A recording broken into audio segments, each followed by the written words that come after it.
ASMR video. Thank all you guys from watching my videos and subscribing and commenting on my videos. Today's video is gonna be about something very serious that a lot of people more than normal go through on a daily basis, and that is depression. That is, just being tired and all that stuff. So today's video is just gonna be me about, giving you good energy. Giving you just, trying to talk to you about stuff like that. And I know you guys say y'all like my whisper voice, so I'm just gonna talk. So if you wanna, if you like my whisper voice, you can, relax just off me talking. But yeah, let's get into the video, you guys. Gang. Alright, so I want to talk to you guys about depression. I know a lot of people say that they go through depression. I went through depression. It's kind of like a up and down type of thing. I just want to let you guys know that going through stuff like that, you guys can talk to somebody. You guys can, go about it the right way. I know a lot of people get depressed off of school, get depressed off of, job, get depressed off of parents and stuff like that. But I feel like the best way to deal with depression is to talk to somebody, to be around people that really care about you. Because, if y'all haven't noticed, if y'all not a fan of Mac Miller, he just passed lately, and that's the big topic that's going around. Obviously, it's been a big topic, but when you see artists like falling, there's plenty artists, there's movie people, like it's hard for me to talk because so much stuff running through my mind and I'm trying to get it out. So this whole video is gonna be about, I might talk in circles, or I might, jump over words or whatever, but how I'm trying to say it, or just understand it. And if you like my voice, just relax. So basically, like I was saying, like Mac Miller, he just passed away of an overdose, and that's so big in our community and just everybody's community if they relate to drug use and things like that. And my generation is so many kids, there's so many young adults. Like, I'm only 23, so the people that I come up with, I notice like it's so hard to talk to somebody. Like, it's so hard for people my age or younger than me. It's just so hard to, to find somebody that actually care about what you are saying and actually understand. Because I feel like the past generation, I want to say you guys failed, but it just seemed like things are just changing, and it don't have nothing to do with generational things either. Because I know a lot of older people that go through depression and go through, anxiety and stuff like that. But death, that's period. Like, there's, like, I don't know if you guys are, religion or nothing, but on this earth, that's stamp of approval. Like, there's no more after that. Like, you don't get a second chance to come back and say, oh, I messed up, I'm gonna redo it. Like, you know what I mean? And I feel like we as young people, or it's just people in general, we take the wrong outlets to try to communicate, or trying to get out our depression, or trying to become like, normal again. We take pills, we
guys are not African American, you probably went through this too, but a lot of African Americans go through this as far as parents. And me being black, like I remember just growing up and you just feel depressed and you just, you want to talk to somebody, but your parents be like, shut up, like ain't nothing wrong with you, go do this, go do that, ain't nothing wrong with you, like, and you start feeling like you're crazy, you know what I mean? And I know some people may look at the prettiest girl or the prettiest boy or the most ugliest person and just feel like they don't feel. We all feel. I don't care what it is. I don't care if you the richest person. We all feel emotion. And depression is when your emotions go this way and reality goes this way. That's when depression seep in. It's not adding up. Your emotions and your actions is not adding up. So most people, I'm gonna give you an example. So most people want to fit in. The emotions is, I want to fit in. And in reality, it's like, no, we don't want you here. So it's going two different ways. And now you got depression seeping in the middle. As far as like, they don't like me. They don't want to be around me. They don't, as far as like, why does it matter for them to like you? That's how you get to the bottom of depression. Don't go drink, don't go smoke, whatever. Don't go take pills just to fit in, or take it to medicate yourself because you want to fit in and you want to be like this, or you don't want to think about why you're not good enough. Just sit back and think and just, does it really matter? Like, I don't want to continue to keep bringing up Mac Miller, but like, I wasn't a huge fan, but I love a few of his songs, you know what I mean?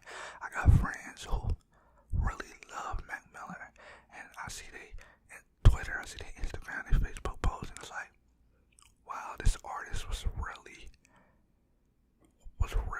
you was really connected to him. Like, the artist I was really connected to was XXXTentacion. Like, I really, like, dude as an artist.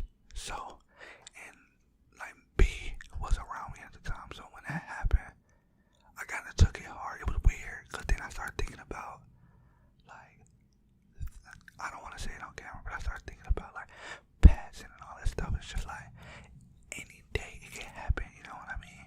And that really hit home for me. I don't even know him personally, but that really hit home.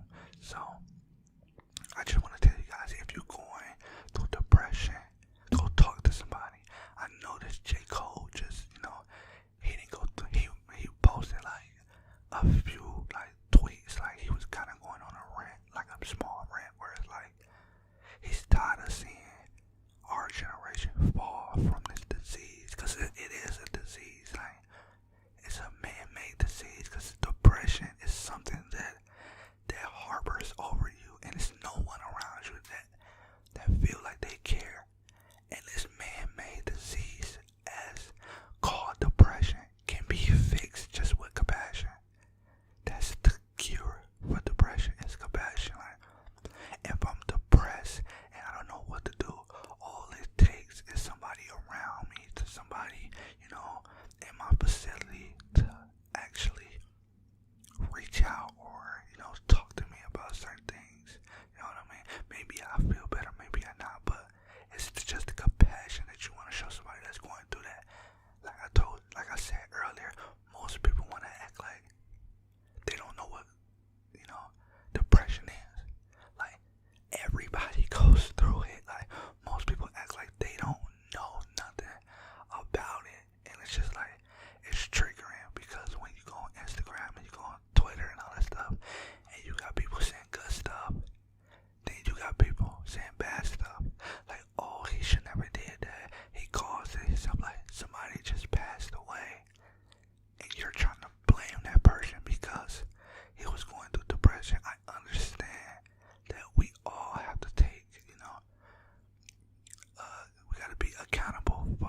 get off the couch, drunky, get off this, going, but you don't know what's in their head. You don't know what they're going through.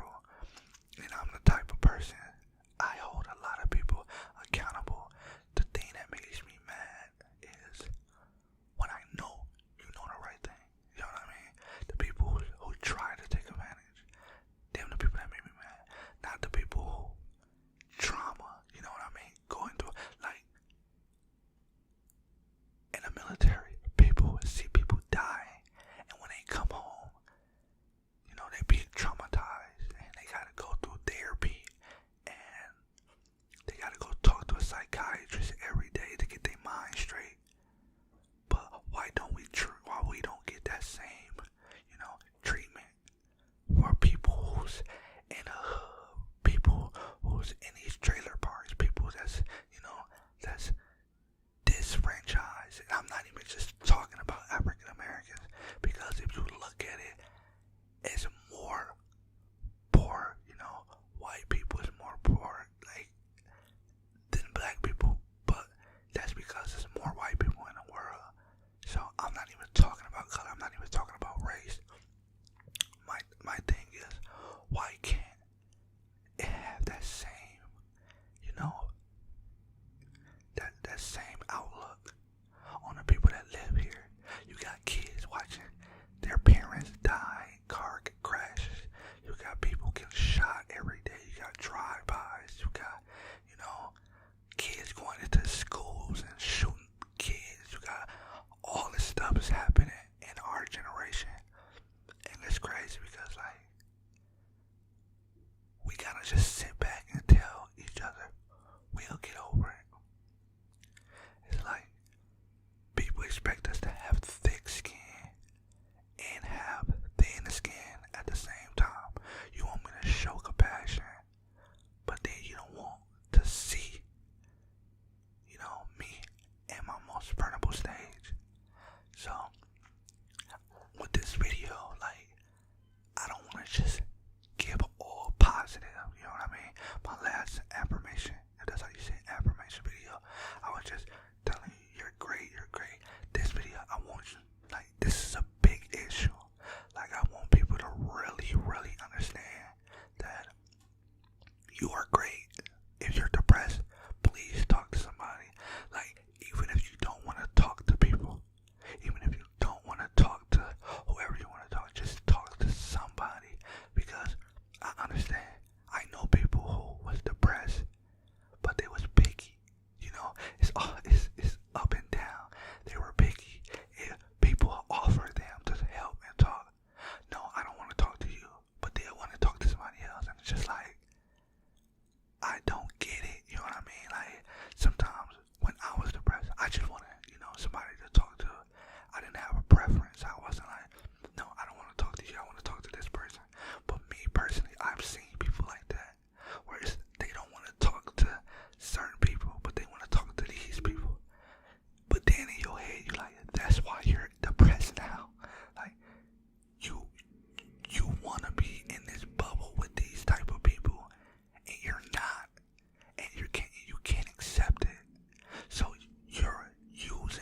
50, I can't do this. You want to know when you can't do it? When it's over, when that toe tag is on there. I don't care how old you is. You can be 50. If you want to go play basketball, if you want to go skate, if you want to go do things, go do it. Why your age have to be, you know what I mean? Like, all this depression, all this stuff that's bringing us down now, it's just man-made, because we're not happy with ourselves. We got to get happy with ourselves. Most of y'all need to look in the mirror like, I'm beautiful, I'm sexy, I'm fine, I don't care. Like, I don't care who says different. I know I am. And when you walk with your chin up high, people want to be around you. You know what I mean? You just have to understand that you are special. That you are the top goal for everybody. Stop saying you're fat. Stop saying you're skinny. Stop saying you're ugly. Stop saying you're cute, but nobody wants you and all that stuff. Just be you. Just be you. The right person, the right people will come along. And stop being depressed. I'm telling you, when I used to sit back and be depressed, like when my grandma died, I used to feel very, very depressed, because that was the only, like, that I lived with and stuff like that. So, and I really love my grandma. So when stuff like that started happening, when cancer started coming and stuff like that, I was very depressed. I told you guys already in a story, like, my cousin broke in the house and stole, like, my old shoe collection and all that stuff when I was in high school. Like, almost a couple months before I graduated. I was so depressed. Oh my God, I'm not going to have all these shoes for the summer. I'm not going to look fly. I'm not going to be that guy. Everybody going to look at me and like, oh, you're not cool because you don't have a Jordan. I was really upset that I sat back like, why? I have a girlfriend. I just bought a car at the time. I'm in high school. I still got a job. Like, yeah, he took most of my materialistic stuff, but I got all that back and more. And it's just like, why does that matter? I'm sitting in my room depressed, stomach in my butt. Like I'm very depressed, and I had to sit back like, nobody's gonna, just because you stole majority of my materialistic stuff, you're not gonna take my joy. Like, so every week when I got paid, I bought some here, I bought some there. I still went out, still played basketball, still went out, have fun, and I noticed what I cared about and what I thought people cared about. They didn't care about that. I'm thinking people gonna say, oh my God, he's not super fresh. He don't have on $100 jeans and $200 jerseys and shoes and stuff like that. Cause in my head, I wanna be that. That's how I see people looking at me. But in reality, people just wanna hang. They don't care that you got $300 shoes on. Like, they don't care. They just wanna hang. If they call you, we about to go do this, they don't care what you got on. It's your mind that's making this judgment, and it's your mind that's playing tricks on you, and it's your mind that makes you go through all this stuff that you can literally just have a random cool life. Like, and with me, it was material stuff. I don't know what it may be for you guys, but I done seen the best of the best, jump out of depression. The best of the best, I said the best of the best, the worst of the worst jump out of the depression. I done seen people go from being homeless to seeing them driving cars or got their life together. Like, I seen